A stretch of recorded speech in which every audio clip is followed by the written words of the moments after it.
అందరికెళ్ళి అంత దూరంకెళ్ళి వచ్చారు కాబట్టి సార్ కూడా మాట్లాడే అవకాశం ఇచ్చినందుకు వారు కూడా ఒక 2 ప్రశ్నలు లేవనెత్తిండ్రు, కొన్ని సూచనలు చేసిండ్రు. దాని విషయంలో మా తరఫుకెళ్ళి కూడా స్పష్టత ఏంటంటే అన్నదమ్ముల లెక్క విడిపోయినామని అనుకుంటున్నాం, మేము కూడా అదే అనుకుంటున్నాం. కానీ ఎక్కడో మీకు ఆ ప్రాంతంలో ఉన్నటువంటి కొంతమందికి ఆ భావజాలం ఇంకా ఏంటంటే మేము ఇంకా ఈ ప్రాంతం మీద ఇంకా ఆధిపత్యం చేయాలనేటువంటి ఒక ఆలోచన. అందుకే మా నాగేశ్వర్ సార్ను కూడా బూతులు మాట్లాడే స్థాయి దాకా అక్కడ వాళ్ళు పోయినరు. మేమైతే ఇక్కడ నుంచి ఏ మేధావిని ఈవెన్ తెలంగాణలో భీకర పోరాటం జరుపుకుంటా కూడా ఇక్కడ ఆత్మహత్యలు జరుగుతున్న సమయంలో కూడా ఎవరం కనీసం ఆంధ్రుల మీద దాడి చేయలేదు, తెలంగాణను వ్యతిరేకిస్తున్న వాళ్ళ మీద కూడా దాడి చేయలేదు. ఇక్కడ ప్రాణాలు ఇక్కడ జనం ఇక్కడ ప్రాణాలు తీసుకున్నారు, మీకు వినబడతలేదా అని చెప్పి ఢిల్లీ కాడికి పోయి ఆదిరెడ్డి పోయి ఆత్మహత్య చేసుకున్నాడు. కానీ ఎవరిని దాడులు చేయలేదు, ఎవరిని బూతు మాటలు కూడా తిట్టలేదు. కానీ ఏం సంస్కారమో ఏందో తెలియదు, కొంతమంది అక్కడ ఉన్నటువంటి వాళ్ళు మాత్రం అమ్మనా బూతులు తిడుతున్నారు. ఇది వాస్తవము. చూడండి, మొత్తం సోషల్ మీడియా మొత్తం తీసి చూస్తే మీకు తెలుస్తుంది. మీరు దయచేసి మీ ప్రాంతంకు పోయిన తర్వాత చెప్పండి, వాళ్ళకి చెప్పండి, సంస్కారంగా మాట్లాడండి, భాష తెలిసిన వాళ్ళ లెక్క మాట్లాడండి. ఈ పంచాయతీ ఇట్లా చేస్తారు కాబట్టి సినిమాలల్లా గుండాలకు, విలన్లకు, రేపిస్టులకు తెలంగాణ భాష పెట్టింది కాబట్టినే, మా సంస్కృతి మీద దాడి చేశారు కాబట్టినే ఇక్కడ ఉన్నటువంటి మా మేధావులను, ఇక్కడ మా కళాకారులను, మా సాహితీవేత్తలను, ఈ మట్టి వాసనను కాపాడేటువంటి ప్రయత్నం చేసిన ప్రతి ఒక్కరిని మీ పాలకులు తొక్కింది కాబట్టే ఇవాళ ఈ పంచాయతీ వచ్చింది. అందుకే ఇవాళ ఎన్టీ రామారావు విగ్రహం మీరు తీసిరు కాబట్టి చెప్తున్నా, పెడుతున్నారు కదా. ఎన్టీ రామారావు విగ్రహం ఇక్కడ పెట్టాల్సిన అవసరం లేదు మైత్రివనంలా, ఇంకా విగ్రహాలు అవసరం లేదు ఈ తెలంగాణలో. మీరు ఇట్లనే చేసుకుంటూ పోతే మాకు అవి దిష్టి బొమ్మలు లెక్క కనబడతాయి రేపటి నుంచి. ఎందుకంటే మా ప్రాంతంలో మా బిడ్డలు మీరు అవి చూపించి ఇంకా తెలంగాణ వచ్చిన తర్వాత కూడా వాళ్ళే తప్ప తెలంగాణ ఇంకా వేరే వాళ్ళు గతి లేరు అని చెప్తున్నారు. ఆయన కన్నా ఎక్కువ సినిమాలు నటించిన వాళ్ళు ఇక్కడ. పైడి జయరాజు అద్భుతమైన హీరో. ఇక్కడ కాదు, బాంబేలో పోయి వెలిగిండ్రు. ఇక్కడ వీళ్ళ తట్టుకోలేకపోయి అక్కడ పోయి వెలిగిండు ఆయన. ఆయన గురించి ఎవరు మాట్లాడరు. అటువంటి వాళ్ళ విగ్రహాలు కావాలని చెప్తున్నాం మేము. ఇక్కడ చెన్నై నుంచి సినిమా ఇండస్ట్రీ హైదరాబాద్ షిఫ్ట్ అయ్యేందుకు ప్రధాన కారకుడు, భూమి ఇచ్చినటువంటి వ్యక్తి ప్రభాకర్ రెడ్డి గారి విగ్రహం కావాలని చెప్తున్నాం. మా శ్రీనారాయణ రెడ్డి గారి విగ్రహం కావాలని చెప్తున్నాం. ఇప్పుడు ఆల్రెడీ ఉన్నాయి కదా ఎన్టీ రామారావు విగ్రహాలు బొచ్చడి పాడైనాయి. పెరియారు పెట్టుకుంటారు, అక్కడ పెట్టుకుంటారు, మాకు కూడా ఇష్టం ఉంటే మేము కూడా పెట్టుకుంటాం. కానీ ఈ ప్రాంతం ఆ ప్రాంతం సపరేట్ ఉండే, కలిసి ఒక్కటే ఉండే అని చెప్పకండి. అప్పుడు ఆంధ్రప్రదేశ్ అది వేరు, మాది హైదరాబాద్ స్టేట్, మీది సపరేట్, మాది సపరేట్. తర్వాత కొంతమంది రాజకీయ నాయకులు వాళ్ళ స్వార్థాల గురించి కలిపిండు తెలంగాణను. తెలంగాణ ఇప్పటిదాకా ఏడ్చుకుంటూనే ఉన్నది, ఇప్పుడు కూడా ఏడుస్తున్నది. ఇప్పుడు తెలంగాణ రాజకీయ నాయకత్వం ఆంధ్ర పెట్టుబడిదారు వర్గాలు, ఆంధ్ర రాజకీయ నాయకుల మోచేత నీళ్లు దాక్కుంటా వాళ్ళు ఎప్పుడు బార్ కంటే మొరుగు అంటే మొరుగుతారు, సప్లై అవ్వకుండా రాజకీయ వ్యవస్థ ఉన్నది కాబట్టినే ఇలా మేము మాట్లాడుతున్నాం. బరాబర్ మేము వ్యతిరేకిస్తాం, ఇక్కడ వాళ్ళ విగ్రహాలు వ్యతిరేకిస్తాం. ఏ ముఖ్యమంత్రి పెట్టిండండి అక్కడ? మీరు సమైక్య రాష్ట్రంలో చెన్నారెడ్డి గారిది పెట్టిరా మీరు అక్కడ విగ్రహం? పోనీ మీరు వరప్రసాద్ గారు రేపటి నుంచి మీ దగ్గర చూడండి, మాకు 10 పోస్ట్ చేసి పంపండి. ఇదే ప్రెస్ క్లబ్ అడ్రస్ కు మీరు పంపండి. ఎక్కడ చెన్నారెడ్డి గారి విగ్రహం ఉన్నది, ఎక్కడ అంజయ్ గారి విగ్రహం ఉన్నది? మరి వాళ్ళు కూడా సమైక్య రాష్ట్రంలో ముఖ్యమంత్రులే కదా. ఎక్కడ పివి నరసింహారావుల విగ్రహాలు ఉన్నాయి చెప్పండి? ఎందుకు పెట్టాలి మేము?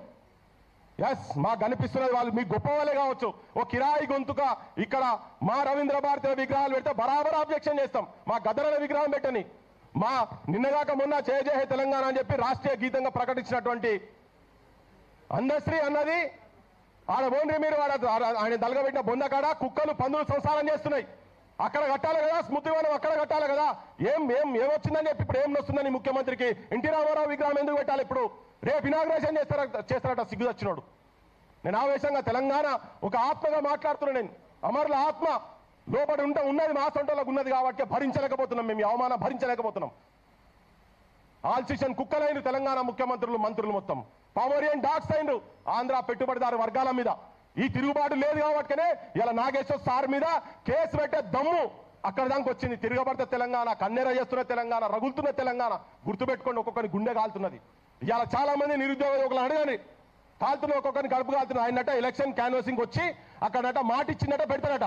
మరి వీళ్ళకి ఎందుకు ఉద్యోగాలు ఇస్తలేవు? 2 లక్షల ఉద్యోగాలు ఎందుకు ఇస్తలేవు? ఇది ఒక పెద్ద కుట్ర. వినాయక్ రెడ్డి సార్ చెప్పింది కదా, ఇది ఒక పెద్ద కుట్ర. ఇక్కడ యూటీ చేసే ప్రయత్నం జరుగుతున్నది యూనియన్ టెరిటరీ. అందుకే ఇక్కడికి వచ్చి మీరు మాట్లాడుతున్నారు. మేము కూడా మేము గౌరవంగా చెప్తున్నాం, పోయి మీ దగ్గర చెప్పండి. మేము అనుకుంటున్నాం, కానీ మీరు అన్నలుగా అనుకోకండి, సమానంగా అనుకోండి. మేము అన్నలము, మేము బట్టలు వేసుకున్నాం, మేమే నేర్పించినాము. మీకు చదువు ఎక్కడిదిరా, మీకు సంస్కారం ఎక్కడిదిరా, మీకు అన్నం తిని వస్తుందిరా, మీకు వ్యవసాయం చేసి వస్తుందిరా, ఇప్పటికీ మాట్లాడుతున్నారు. ఇప్పటికీ. అందుకే కడుపు గాలి రగిలి ఈ మీటింగ్ పెడుతున్నా. నేను మళ్ళా మాట్లాడతా, సార్ మాట్లాడే ముంగట నేను మాట్లాడతా. ఇదేందండి ఇది? నాగేశ్వర్ సార్కు మెడల ఏం జెండా పెట్టిరు? ఇది జగన్ పార్టీకి సంబంధించిన జెండా పెడతారు. ఇది ఆమె సంస్కారం, కుసంస్కారం, చిన్న బుద్ధి మీది. మీరు మనుషులా? ఇదా? ఇవి చేసి సర్క్యులేట్ చేస్తారు, మీ పార్టీలో చెప్తారు. సార్కు పార్టీ అంట కడతారా? ఆఫీషియల్ పేజ్, ఏ official page? TDP official page. Nara Chandrababu Naidu గారు కర్ణాటక కిరాతక కీచకులు మీరు. మేము ఈ భాష బాగా చెప్పగలుగుతాం, మీ ప్రజలకు కూడా చెప్తున్నాం. ఇది ఒక దుర్మార్గుడు. గిగ్గి పనా? ఇంత చిన్న పనా? గీదా కామిది? చూడండి ప్రజలు, ఆంధ్రప్రదేశ్ ప్రజలు కూడా చూడండి. ఆఫీషియల్ పేజ్లో ఇది పెడతారా? ఏం చెప్పిండి సార్, ఏం చెప్పిండి, అన్నదేంటి, తను అన్నదేంటి? ఎస్, రిలయబుల్ సోర్సెస్కి వెళ్ళి వచ్చింది బరాబరా ఇన్ఫర్మేషన్. కరెక్టే, మేము చెప్తున్నాం, బరాబర్ కరెక్టే నిలబడాడు. కానీ ఎందుకు ఇది విద్వేషాలు రెచ్చగొడితేట్టున్నది అని చెప్పని ఎవరెవరు మాట్లాడిరో ఏం చేసిరో నాకు తెలియదు సార్. కానీ వెనుకకు పోయిన లేదు. తెలంగాణ సమాజం కాదు, మొత్తం దేశంలో ఉన్నటువంటి మేధావులు కావచ్చు, ప్రజల పక్షాన పనిచేసే ప్రతి ఒక్కరు సార్ వెంబడి ఉన్నారు అని చెప్పేటందుకే క్రాంతి దళ తరఫుకెళ్ళి మేము ఇది పెట్టినాం. మేము ఇది గివా మీరు చేసే పనులు, చిల్లర పనులు. పార్టీ అఫీషియల్ పేజీలలో కండువాలు కడతారు, మేధావులకు మీరేస్తారు. ఇదా బరాబర్ ఇక్కడ ఎన్టీ రామారావు అయినా ఎవరి అయినా వాళ్ళ విగ్రహాలు పెట్టొద్దు. ఇక్కడ కవులే, ఇక్కడ కళాకారులే, ఇక్కడ సినిమా రంగాల్లో ఉన్నటువంటి వాళ్ళే పెట్టాలి ఇక్కడ. ఇంకొక మాట తెలంగాణ ప్రజలకు చెప్పదలుచుకున్నా, ఈ పెద్ద మనిషిని మనం వేసి పూజించాల్సిన అవసరం లేదు. రేవంత్ రెడ్డికి గొప్పోడైతే మనకందరు గొప్ప అవసరం లేదు. 610 జీవో ఆయన ముఖ్యమంత్రి ఉన్నప్పుడే దాదాపు 60,000 ఉద్యోగాలు ఇల్లీగల్ గా ఆంధ్రాకెళ్ళి వచ్చి ఇక్కడ జాయిన్ అయిన చెప్పి రిపోర్ట్ వచ్చిన తర్వాత కూడా ఆయన అమలు చేయలే. మరి ఆయన ఎట్లా నమ్ముతాము? ఆయనైతే తెలంగాణ పక్షపాత ఎట్లయితే ఈ ప్రజల పట్ల ప్రేమ ఎక్కడున్నది ఆయనకు? ఈ ఉద్యోగాల పంచాయతీ కదా ఇప్పటివరకు నడుస్తున్నది. గిరిగిలాని కమిషన్ కావచ్చు, జీవో 36 కావచ్చు, అప్పటి నుంచి పంచాయతీ నడుస్తున్నది. మన పాలన వచ్చినా కూడా అదే పంచాయతీ నడుస్తున్నది. బరాబర్ ఈ ప్రాంత అస్తిత్వాన్ని కాపాడినటువంటి వాళ్ళ విగ్రహాలే, మూర్తులే వాళ్ళే ఉండాలి, వాళ్ళనే గౌరవిస్తాం. ఇవన్నీ అయిన తర్వాత నిజంగా సమాజానికి ఉపయోగపడేటువంటి వ్యక్తులు. మేము ట్యాంక్ బండ్ మీద విగ్రహాలు బలగొట్టినప్పుడు శ్రీశ్రీ విగ్రహం బలగొట్టలే, జాషువా విగ్రహం బలగొట్టలే. ఇది మా సంస్కారం. మీరు ఇంకా ఇప్పుడుండి ఇంకా ఇది మేము విభేదిస్తున్నాం అంటే ఎట్లా అండి? నాకు అర్థం కాదు. బరాబర్ చెప్తున్నాం, బరాబర్ తిరగబడతాం, మళ్ళా గులగొడతాం, మళ్ళా బాలసుబ్రహ్మణ్యం విగ్రహాన్ని ప్యాక్ చేసి పంపిస్తాం. మీరు గౌరవం పెట్టుకోరు. మీ దగ్గర ఉన్నటువంటి ఏంటంటే ఆలోచన ఏంటంటే ఎట్లుందంటే, మా జయ జయ తెలంగాణ పాట పాడలేదని చెప్పని అన్న తర్వాత ఆయన విగ్రహం ఎందుకు? రామకృష్ణ ఆయన పాడ అంటే అదే ఆంధ్రాకు సంబంధించిన రామకృష్ణ వచ్చి పాడిండా పాట కనుక ఆయన విగ్రహం పెడితే కూలి పని చేస్తామని చెప్పినాం. క్రాంతి దళ అధ్యక్షుడుగా పృథ్వీరాజ్ వచ్చి కూడా కూలి పని చేస్తారని. కానీ మీరు రాజమండ్రిలో విగ్రహం అనేది తయారు చేపించి పెడితే కూలగొట్టిరు. మీరు పెట్టనీయలే, ఆ విగ్రహాన్ని పెట్టనీయలే. అది మీ సంస్కారం, అక్కడ ఉన్నటువంటి కొంతమంది వాళ్ళ సంస్కారం. మీరు మాకు చెప్తారా మేము ఇట్లా అట్లా అని చెప్పని? బరాబర్ చెప్తున్నాం, ఈ ప్రాంత అస్తిత్వాన్ని కాపాడే ప్రతి ఒక్కరికి గౌరవిస్తాం, బయటి రాష్ట్రమైనా గౌరవిస్తాం. కానీ మీరు వచ్చి మా మీద పెత్తనం చేసి ఆ విగ్రహాలను ఇంకా తీసుకొచ్చి పెట్టి మా కొత్త జనరేషన్కి ఏం తెలవాలి, జన్జీవన్కి ఏం తెలవాలి? ఎన్టీ రామారావు అంటే చాలా గొప్పడని తెలవాలా? ఈ సంకనాక ముఖ్యమంత్రి వచ్చి, చెప్పులు మోసే ముఖ్యమంత్రి వచ్చి ఈయన చెప్తుంటే ఆయన చాలా గొప్పవంతుడు, పెద్ద ఆయనే విగ్రహం మీద పెట్టా అంటే ఏ దుర్మార్గుడు అన్నా వ్యతిరేకిస్తే వాడిని మూసిలో దొక్కుతా అన్నాడు. ఇక్కడనే ప్రెస్ మీట్ పెట్టి చెప్పినారు, రారా నేను ఉన్నా ఇడా అని చెప్పని. నేనున్నా, ఎవరిని దొక్కుతావుదా? మొత్తం తెలంగాణ సమాజం మొత్తం ఉన్నదని.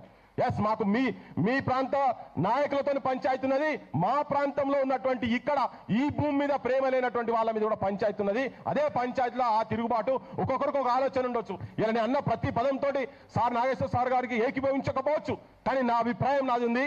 నేను కూడా భావ ప్రకటన నేను చేస్తా, నాది వింటే నాది కూడా వింటారు. కానీ సమాజంలో అందరినీ గౌరవించేటువంటి మానసిక స్థితి దయచేసి మీ ప్రాంతంలో తెచ్చుకోమని చెప్పి చెప్పదలుచుకున్నా. Thank you. ఇప్పుడు మా యువ సాహితీ అవార్డు గద్దర్ విగ్రహం పెట్టి రాడా? ఇక్కడ పెట్టనిస్తలేరు, గద్దర్ అన్న విగ్రహం పెట్టనిస్తలేరు, అంబేద్కర్ విగ్రహం పెట్టనిస్తలేరు ఇక్కడ. కానీ ఈయన ఇంత పెద్ద మహానుభావుడు ఆడికెళ్ళండో ఈయన విగ్రహం ఎందుకు పెడుతారో మాకు అర్థమైతలేదు. ఇక్కడ ఎన్టీ రామారావు విగ్రహం ఎందుకు పెడుతారో మాకు అర్థమైతలేదు. అన్న రవణ ఎక్కడ ఏ ఇష్యూస్ ఉన్నా ఏదున్నా ప్రజల పక్షాన తన కలంతోని పత్రికలల్లో రాసుకుంటా యువతరాన్ని చైతన్యవంతులను చేస్తున్నటువంటి మా యువ సాహితీ అవార్డు గ్రహీత మా పశువు రవీంద్ర